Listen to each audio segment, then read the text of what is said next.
G'day legends, it's Aidan and James Doomsters here from Twin Elements, and today we're going to be running you through rattling tips for dummies, where we use the Phelps Rattle and Smash bag, which is stocked exclusively by Venture Hunting Outdoors here in Australia.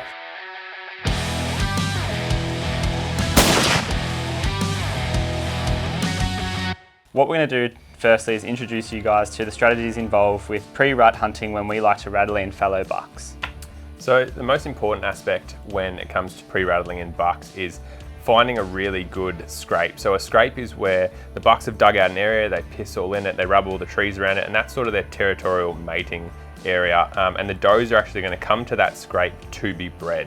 So that buck is really territorial. There could be multiple bucks coming through here and pissing in that area, but bucks get very territorial about these areas, especially pre-rut when they're setting up to demonstrate their sort of dominance, because at the end of the day, the female is choosing the male. So if you find one of these scrapes, what you want to do is set up on that and then do your rattle. So this time of year that we're referring to as the rut and sort of pre-rut we're alluding to is generally that last few weeks of March, maybe early April, depending on where you're hunting here in Australia. But that's that period where the testosterone in the males really increases and they're going to be fighting and clashing antlers, getting ready, and it's essentially, we think of their scrapes as their bedroom. So that's where they want to be occupying and make sure that no one else is coming into that zone. So by acting on that lustfulness and that aggression with the increased testosterone, and we sort of set up and use rattle bags. So what we're doing is we're emulating bucks fighting, and that actually brings in surrounding animals to think, okay, there's fighting, which means that they're fighting over the girls, which, you know, they're acting on their lustful, they want to come and see what's going on.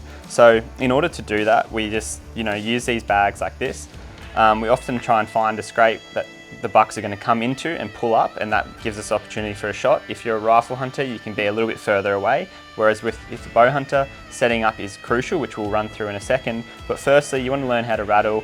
We grab the bags like this, and you want to be putting out quite a bit of noise, but not doing it too much where you can't see and notice what's going on around and you're not moving too much. But it's as simple as putting your hand in there and just giving it a bit of a... So again, you're not actually doing too much, and it's again just that little clash of antlers which the bucks are going to be hearing and coming into that scrape, and then from there, that's where setup is really, really important. So as Aidan mentioned, with a rifle, you can be a little bit further away. You've got that capacity to be 50, 100 meters away off a scrape, but the tactics are going to be more important for bow hunters when you're probably going to be that 20, 25 meters off a scrape. So the first thing you want to do is look in your surroundings and think about where the wind, the thermals are going to be doing at the time. So, if the thermals are moving up the hill, you want to be above the scrape. Trusting in your camouflage in this environment to be able to conceal your movements when that buck is coming in is really important, but you also need to set up in the right place. So I personally like to set up in front of an object. I don't like to be behind a tree because it sort of limits your shooting lanes when bucks are coming in, and I find that you have to move more to sort of look around objects. Whereas being in front of an object like a tree trunk or a fallen down tree, really trusting in your camouflage pattern to break up and conceal you into the object that you're standing in front of. And it just means that you've got a wider variety of shooting options when that buck hopefully does come in. The next thing that's really important with the bow is you want to have your rangefinder and range certain spots that you're anticipating the buck coming in before it ever shows up, and obviously have an arrow on the string. And what you want to do is do a series of rattles as Aidan demonstrated and emulate that fighting environment to hopefully get a buck come in, be fully set up, anticipating his rival. He's going to come into the scrape, hopefully give you the perfect shot that you're looking for, and you can see some success this rut. One important thing to consider when calling in bucks is that they do often come in front onto these locations, and particularly in their scrapes. So what you want to do is make sure that your arrow and broadhead setup, or your rifle caliber and bullet sort of selection and grain is going to be sufficient enough to take that right shooting lane and angle. We're often aiming for a broadside or sort of side on angle. Quartering away is probably the second best, and then front on being probably one of the more difficult to take. That's where trusting in your gear and knowing your capabilities is really important with these situations. Determining on when a buck's actually going to respond and come into your rattle depends on the mood that the buck's in. So if it's his scrape that you've set up on and you rattle, he may come charging in and run straight up to that scrape, especially if he's only bedded 100 or 200 meters away or something like that. Sometimes bucks will come in sort of colder, I guess, and what they've done is they've heard the rattle. They might come from a kilometre away, but they're curious on what activity is going on. So they might take 10, 15, 20 minutes and just slowly come plodding in to the sound of the rattles. And that's where it's important to always be vigilant, always be set up, looking around, and try and see you know, where this buck's going to be potentially coming from. Like the second you drop your guard I can guarantee you the second the buck's going to walk in. So when you set up and you're rattling, it really is important to stay vigilant, stay focused, and be looking around for a buck, because they can come in a blink of an eye, but equally they can come in half an hour after you've given your last rattle. One thing with that we like to do is obviously do a sequence of rattling. We hit the rattles, we get our bow, we pop these down, grab our bow, have it in front of our face, streamlined. Again, we're trusting in our camo, we're trusting in our settings and the fact that we've chosen the right area off the scrape, and then we'll wait a couple of minutes. If nothing comes in and we haven't attracted that buck that's in the close vicinity, we might repeat the sequence, do it again, obviously assuming that the wind is correct.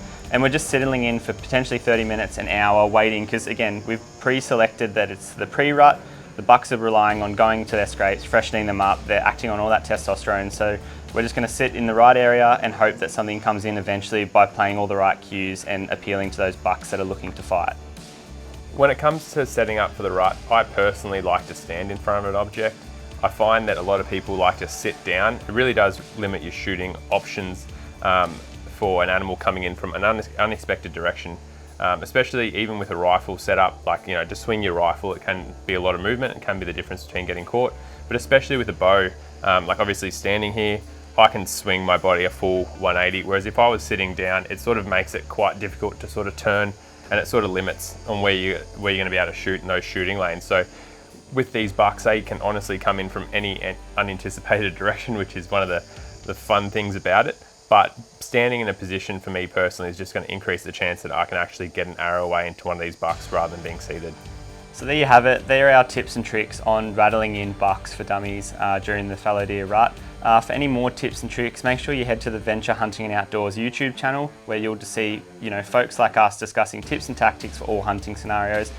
For a deeper dive into all things hunting fallow deer during the rut, make sure to head over to the Twin Armaments podcast, where we discuss everything tips and tactics and biology for hunting fallow deer. Check it out wherever you listen to your podcast today. Lastly, make sure you like, comment and subscribe over on the YouTube channel to stay up to date with all relevant releases.